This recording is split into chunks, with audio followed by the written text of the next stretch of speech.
قبل ما نبدأ فيلمنا ما ننساش نصلي على النبي ونشترك في القناة ونفعل زر الجرس عشان يوصلكم منا كل جديد. ويلا بينا نبتدي العظمة بتاعت النهاردة. بيحكي فيلمنا بعد ما عمة كولين اتوفت بتورث كولين وبناتها بيت، ويا ريتها ما ورثته. بتسافر كولين وبناتها بعربيتهم وبينقلوا للبيت ده، وأول ليلة ليهم في البيت ده بيروح سفاح يدمر حياتهم، وكولين بتقاتل عشان تحمي نفسها وبناتها. ويا ترى هتقدر تحمي بناتها ولا ايه اللي هيحصل؟ بيبدأ فيلمنا وبنشوف كولين وبناتها بيث وفيرا مسافرين ورايحين لبيت عمتهم اللي ماتت علشان يعيشوا فيه. وبنعرف ان بيث بتحب قصص الرعب جدا وبتألف قصص رعب كمان، لكن فيرا مستغربة ان اختها بتحب النوع ده من الكتابة. وبتقول فيرا لاختها انا مستغربة ان انتي بتفضلي ايام تكتبي الحاجات دي اللي ملهاش اي لازمة. فبترد بيث ان اختها مش فاهمة حاجة، فبتسألها فيرا ايه الفايدة منها، وبتقول لها ان المفروض تكون القصص دي مخيفة. لكن فيرا بتتريق عليها وبتقول لها ان المخيف ان يبقى عندك اخت وبتتمنى لها التوفيق. لكن مامتها بتشجعها وبتكون بتحب كتاباتها وبتعرفها انها بتكتب كويس. وبعد شوية وهم في طريقهم بتعدي عليهم عربية حلويات، والسواق بيسلم عليهم وبيشاور لهم من غير ما يشوفوا وشه. وبتنزل بس تشتري أكل وحلويات من الماركت، وبتعرفها صاحبة الماركت إن عربيتهم قديمة. فبترد بس إنها بتحب هي ومامتها الحاجات الكلاسيك، وبتقول لها إنهم هينقلوا لبيت عمتها اللي ماتت كلاريس. وبتشوف بس كتب رعب في الماركت، والعربية اللي كان صاحبها بيشاور لهم بتعدي من قدام الماركت. وبتقرا بس خبر في الجرايد عن قصص القتل اللي في العائلات. وبتدخل فيرا وبتسأل أختها فيه إيه، فبترد عليها إنها قصص مش هتحب تسمعها. وبعدين بتقول لها إن في حد بيدخل البيت وبيقتل الأب والأم وبيحتفظ بالبنات مع الأب والأم اللي ماتوا وبيعيش معاهم في البيت. لكن فيرا مش بتخاف خالص وبتسألها وإيه كمان، وهي فاكرة إن أختها بتألف قصة من خيالها زي ما بتعمل على طول. بس المرة دي بتكون حقيقة لأنها بتقرأ الخبر من الجرايد. وبتدخل مامتهم تنادي عليهم وبتقول لهم يلا نمشي، وبيطلعوا بالعربية وبيكملوا في طريقهم لغاية ما بيوصلوا البيت. وفيرا بيكون مش عاجبها خالص وبتقول بيت زومبي ده ولا ايه، ومش بيكون حد مستريح له. ومامتها بتقول لها لما تدخلي هتحبيه. وبيدخلوا البيت وبيلاقوا عرايس لعبة كتير، والبيت ريحته مش لطيفة خالص. وبتقف بس وفيرا وبيفتحوا الدولاب وبتطلع منه عروسة بتخوف وبيصرخوا. وبتسأل كولين فيرا حبيتي المكان، فبتقول لها لأ. وبيبدأوا يرتبوا حاجتهم اللي جايبينها معاهم في البيت. وبنعرف إن بس تعبانة وإيدها كان فيها دم، ومامتها بتجري عليها عشان تبقى جنبها. وفيرا ولا على بالها وبتطلع تقعد على عربيتهم، ومامتها بتطلع وراها وبتسألها ليه ما ساعدتيش أختك. وبتعرف مامتها إن قصص الرعب اللي بس بتكتبها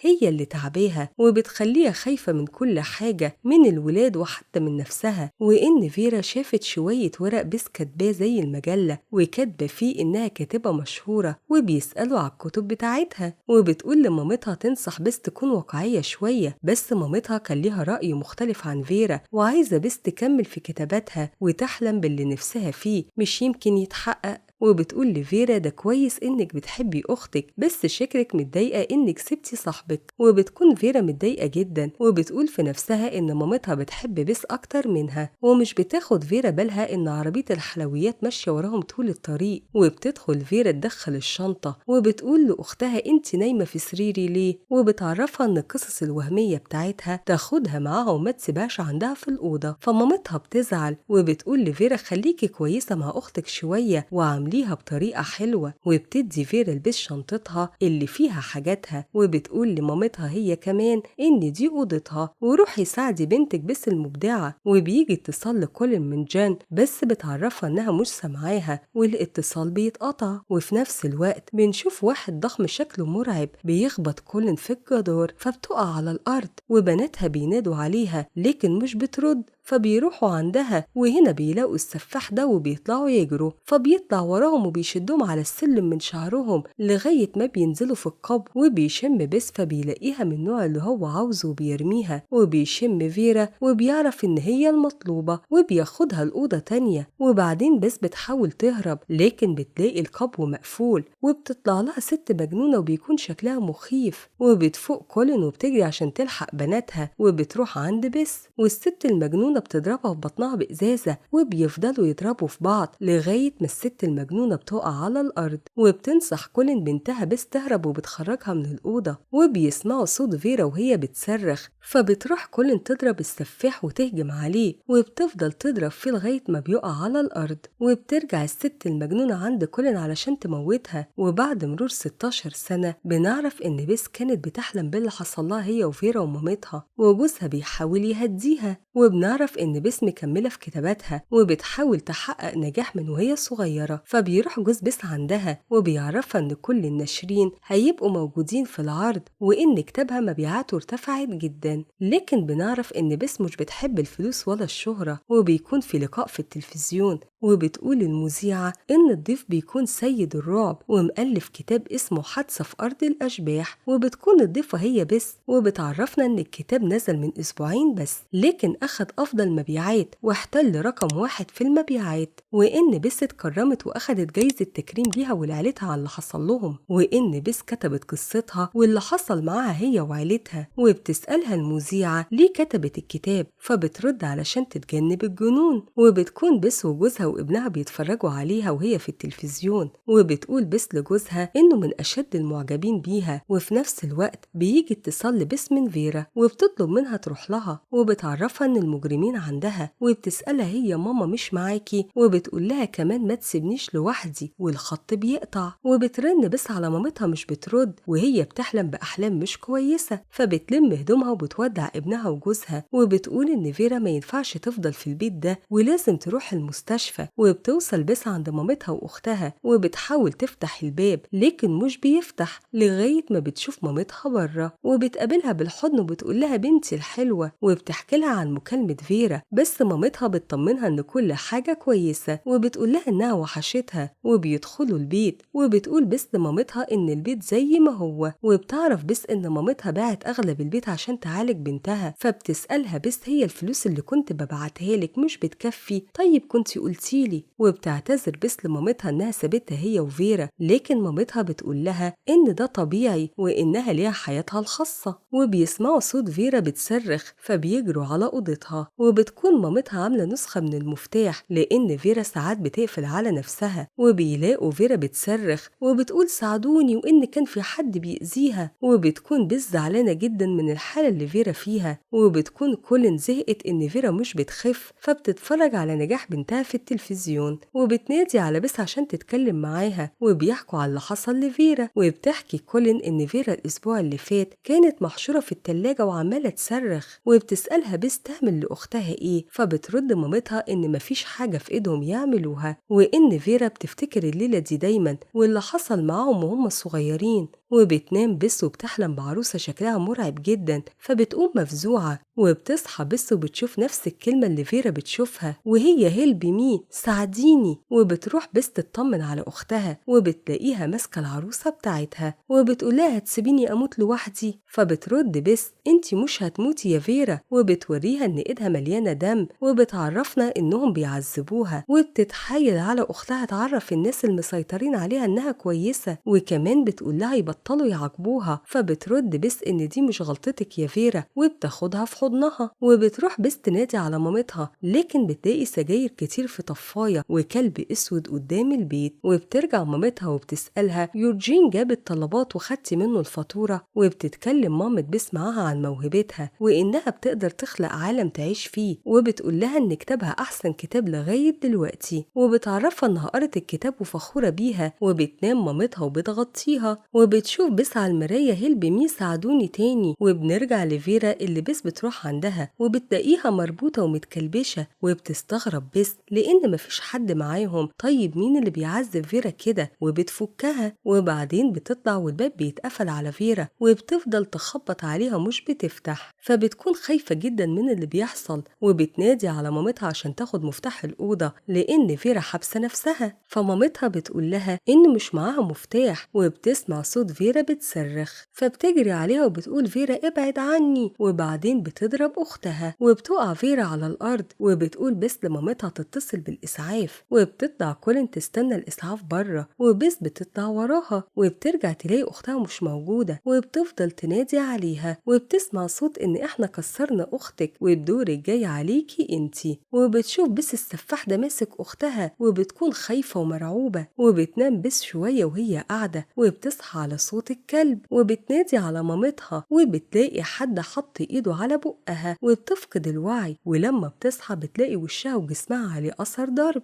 وبعدين بتعيط بس جامد من اللي بيحصل لها هي وأختها، وبترجع بس عند فيرا وبتسألها عملتي فيا إيه، فبتعرفها إن مش هي اللي عملت كده، وكمان إنهم حطموا فيرا وراحوا على بس، وبتضرب فيرا بس بالقلم عشان تفوقها، وبتقول لها بطلي هروب وتقبلي الحقيقة وإن مامتهم اتقتلت قدامهم من 16 سنة، وبتفتكر بس مامتها لما اتقتلت قدامها وبتفضل تصرخ جامد، وكمان بنعرف إن بس مش متجوزة ومش معاها طفل ولا حاجة، وإنهم موجودين في البيت ده من ساعة ما مامتهم اتقتلت ومش عارفين يهربوا، وبتحضن فيرا أختها وبتقول لها أخيرا رجعتي من عالم الخيال، وبيقعدوا ياكلوا مع بعض، ولسه بس بتعيط ومش متقبلة اللي حصل لهم خالص، وفيرا بتحضنها، وتاني يوم بتصحى فيرا وبس، وفيرا بتاخد أختها وبتخبيها وبتقولها ما تتحركيش وما تعيطيش، بس الست المجنونة بتوصل لمكان بس وبتضربها وبس بتصرخ، وبعد كده بتعلق بس من ايديها وبتحط لها ميك اب عشان تبقى نفس شكل العروسة اللعبة، وبتدخلها أوضة وبتحطها جنب العرايس اللعبة، فبتستغل بس انها خرجت وبتحط آلة حادة في شعرها، وبتفتكر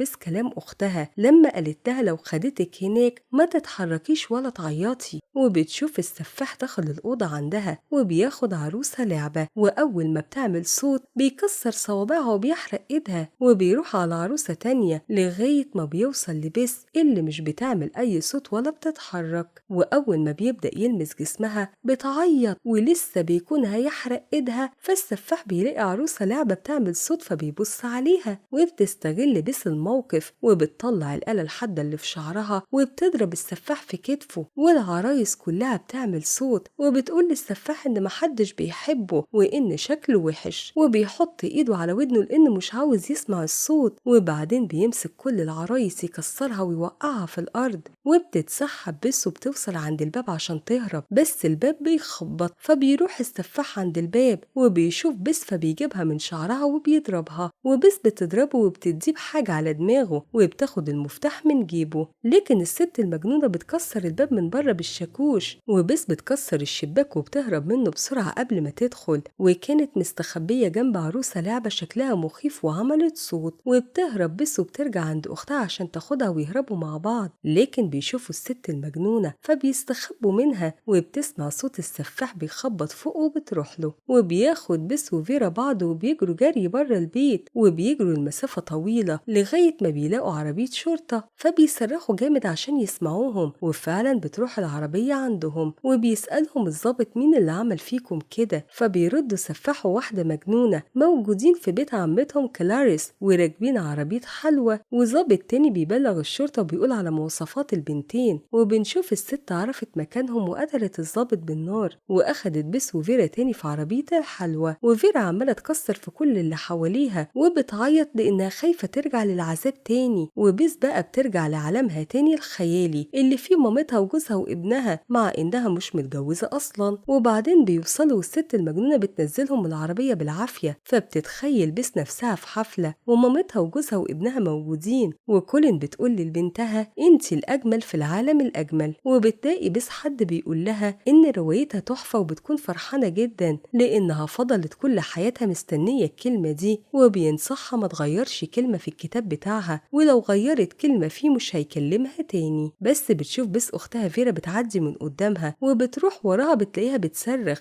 ومامتها راحت وراها وبتقولها خليكي في عالم الخيال ده أحسن من العالم الفظيع التاني، لكن بس بتقرر إنها ترجع عشان تنقذ أختها، ومامتها بتسألها انت عايزة تعملي ده، فبترد أيوة، فبتوافق مامتها هي كمان وبتقول لها تروح، وفيرا عمالة تنادي على بس عشان تنقذها، فبتجري بس لأنها عايزة تنقذها، وبتدخل القبو وتلاقي السفاح بيوقعها على الأرض وبيخنقها لغاية ما كانت هتموت في إيده. بس في عروسة لعبة وراه بتعمل صوت وبتضحك، فبيروح عندها وعاوز يضرب فيها، وبتقوم بس تنقذ أختها اللي بتكون الست المجنونة بتحاول تموتها، وبتقول لها موتي بقى. وبس من كتر اللي عملوه فيها وفي أختها بتعض الست المجنونة من إيديها لغاية ما بتقطع صباعها، وكمان بتعضها من جسمها لغاية ما اللحم بيطلع منه. ولسه السفاح رايح على بس بعروسة لعبة وعايز يضربها على دماغها، بتوصل الشرطة للبيت وبتكون عرفت مكانهم، وأخيرا بتنقذهم وبتضرب السفاح بالرصاص، وبيضرب الضابط الست المجنونة هي كمان بالنار لأنها كانت رايحة عليه وعايزة تموته. وبكده يكونوا خلصوا من شر السفاح والست المجنونة اللي دمروا حياتهم. وبتنقل الشرطة فيرا وبس في عربية الإسعاف على المستشفى، وبس بتقول لأختها بحبك، وبيسأل الدكتور بس بتحب الرياضة، وبيعرفها إنها قوية، فبترد وبتقول له لأ مش بحب الرياضة، بحب القصص. وبكده بيخلص فيلمنا. ما تنسوش اللايك والاشتراك في القناة عشان يوصلكم منا كل